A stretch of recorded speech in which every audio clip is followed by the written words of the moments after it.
Сәлеметсіздер ме балалар? Каналыма қош келдіңіздер. Бүгін сіздерге математика пәнінен 91-ші сабақ құрылымы күрделі теңдеулер бекіту тақырыбын өтетін боламыз. Оқу мақсаты: көбейтумен бөлуге берілген x бөлінген 8 тең 9, 51 бөлінген x тең 17, 23 көбейту x тең 46 түріндегі қарапайым теңдеулерді. Құрылымы күрделі: x көбейту 25 пен 5-тің бөлінісі тең 60-ға, 24 көбейтілген 3 бөлу x тең 6-ға, x бөлінген 17 мен 2-нің көбейтіндісі тең 2-ге түріндегі теңдеулерді шешу.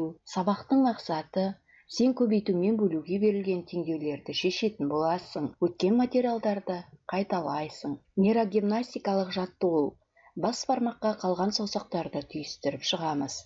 Енді кері қарай кішкентай саусақтан бастап түйістіріп шығатын боламыз. Шапшаң жасайсыздар. Жұдырықты түйемізде қолымызды кезектестіріп, шапшаңдатып, ашып жұмамыз.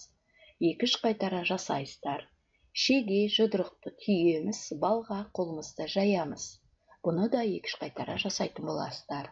Алақан, қабырға, жұдырық. Осы нейрогимнастикалық жаттығуды жасап болсақ, балалар, математика сабағымызды ары қарай жалғастырайық. Өткен сабаққа шолу. Теңдеу дегеніміз не? Теңдеу дегеніміз құрамында мәнін табу керек болатын айнымалысы бар теңді. Теңдеудің түбірі дегеніміз не? Теңдеуді тура санды теңдікке айналдыратын әріптің мәні теңдеудің түбірі деп аталады. Мысалға, x көбейту 64 пен 8-дің бөлінісі тең 56, x пен 8-дің көбейтіндісі тең 56, x тең 56 бөлінген 8, x тең 7-ге. X-дің орнына мәнін қоямыз. 7 көбейту 64 пен 8-дің бөлінісі тең 56. 56 тең 56-ға. Оқулықпен жұмыс. Ауызша. Бірінші тапсырманы ауызша орындап көрейік. Музыка өнерінің үлкен мерекесіне бағдарлама құрылды. Өрнектердің мәнін тап. Сонда сен концертте қанша ән орындалып, би биленгенін және марш болатынын білетін боласың. 25 пен 4-тің көбейтіндісінен азайтамыз 25 пен 3-тің көбейтіндісін. Яғни бұл өрнекте 25 би биленген екен. Келесі өрнек 2 көбейту 11 мен 30-дың көбейтіндісінен азайтамыз 321-ді. Мәні 20-ға тең. Яғни 20 ән айтылған. 20 көбейту 111, азайту 99, көбейту 2, қосу 2. Мәні 20-ға тең. 20 марш орындалған екен. Өзіңді тексер. Балалар, мына жерде көбейту және бөлу компоненттерін есімізге түсіріп жіберейік. Көбейту, көбейтіндінің мәні. Бөлінгіш, бөлгіш, бөліндінің мәні. Балалар, өрнектердің мәнін орындап, экрандағы өрнек мәндерімен тексеріңіздер. 23 пен 10-ның көбейтіндісі 230-ға тең. 10 мен 40-тың көбейтіндісі 400-ге тең. Міне осындай қылып, көбейтіндінің және бөліндінің мәндерін тексересіздер. Дескриптор: көбейту мен бөлудің мәндерін таба алсаңыз, 2 балмен бағаланасыз. Жұппен жұмыс. Бұл жерде оқу мақсатына сәйкес тапсырма берілген, яғни теңдеу берілген екен. 56 бөлінген x тең 10 көбейтілген 6 бөлінген 2. Енді осы күрделі теңдеуді қалай шығарамыз? Ол үшін 56 бөлінген x сол жағын жазып қоямыз, тең 16 бөлінген 2. 56 бөлінген x тең 8-ге. X тең 56 бөлінген 8 тең 7. Орнына қоямыз. X-тің мәнін. 56 бөлінген 7 тең болады 8-ге. 8 тең 8-ге. Келесі теңдеулерді өздеріңіз осындай қылып шығаратын боласыздар. Дескриптор: құрылымы күрделі теңдеудің шешуін табады. Егер де осы оқу мақсатына сәйкес тапсырманы орындаған болсаңыздар, балалар 2 балмен бағаланатын боласыздар. Топпен жұмыс. 3 топ берілген, 3 топқа тапсырмалар берілген болатын. Бірінші топқа есептерді шығар дейді. 35 фотосурет альбомның әр бетінде 4 фотосуреттен орналастырылды.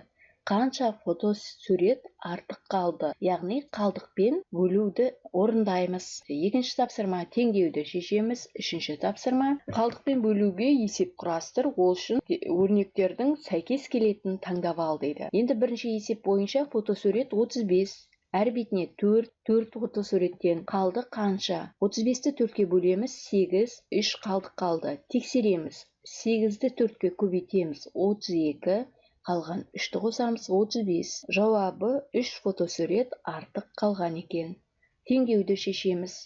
Бұл жерде күрделі теңдеу берілген, күрделі теңдеуді жай теңдеуге айналдырып аламыз. 45 көбейтілген 2 көбейту y тең 900. 90 көбейту y тең 900. Y тең 900 бөлінген 90, y тең 10-ға. 45 көбейту 2 көбейту 10 тең 900. 900 тең 900. Қалған теңдеулерді өздеріңіз осындай қылып шығаратын боласыздар. Есептің шартын құрып аламыз. Дәптер 52 теңге, қорап 7, қалды белгісіз. Шешуі 52-ні 7-ге бөлеміз, 7, 3 қалдық қалады. Тексереміз. 7 мен 7-нің көбейтіндісіне 3-ті қосамыз, 52-ке тең. Жауабы 3 дәптер артық қалды.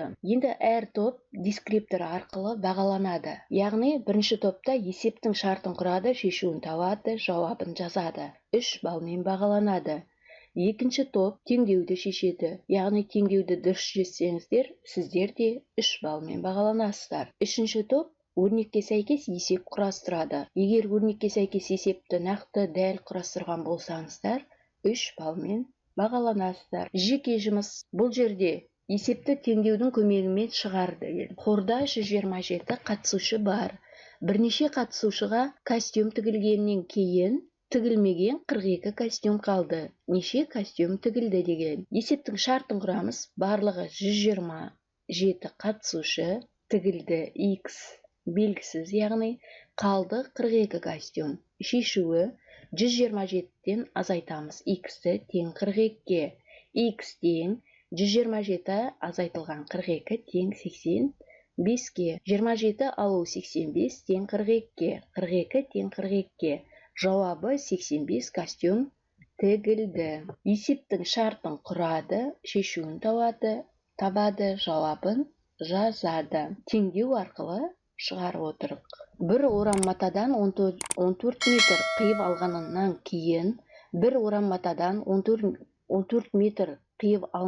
кейін, онда 36 метр мата қалды. Орамда қанша метр мата болған? X орамның ұзындығы дейік. Яғни бұл есептің де шартын құрып аламыз. Бұны да теңдеу құру арқылы шығарамыз. Бір орамда X қанша екені белгісіз. X метр. Қиып алынды 14 метрі, қалды 36 метр. Шешуі X азайту 14 тең 36-ға. X тең 36 қосу 14 тең 50-ге.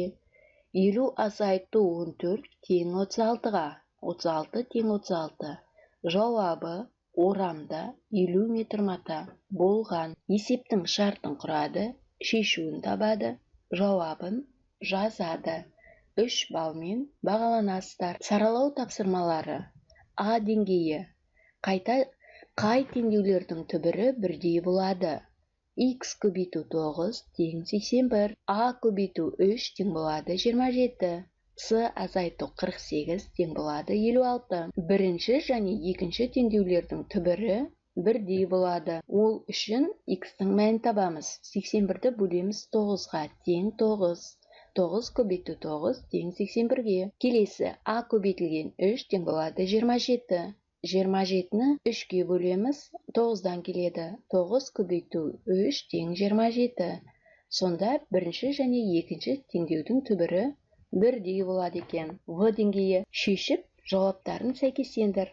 Бұл жерде теңдеулер берілген екен. Сіздер өздеріңіздің орындаған тапсырмаларыңызды осы жауаппен тексере қойыңыздар. Келесі теңдеу қандай болуы тиіс? Ойлан. X көбейту 3 тең 15-ке, X көбейту 6 тең 30-ға, X көбейту 12 тең 60-қа. Яғни келесі теңдеу X пен 24-тің көбейтіндісі тең 120-ға екен. Менің қолымнан келгені, мен бүгін білдім. Қызықты болды, қиын болды, мен жасай алмадым. Мен қолдана аламын. Яғни көп нүктенің орнына балалар өздеріңіз сөз қоясыздар. Бүгінгі сабақты осымен қорытынды жасайсыздар. Балалар, сабағымыз аяқталды. Назарларыңызға рахмет. Келесі кездескенше сау болыңыздар.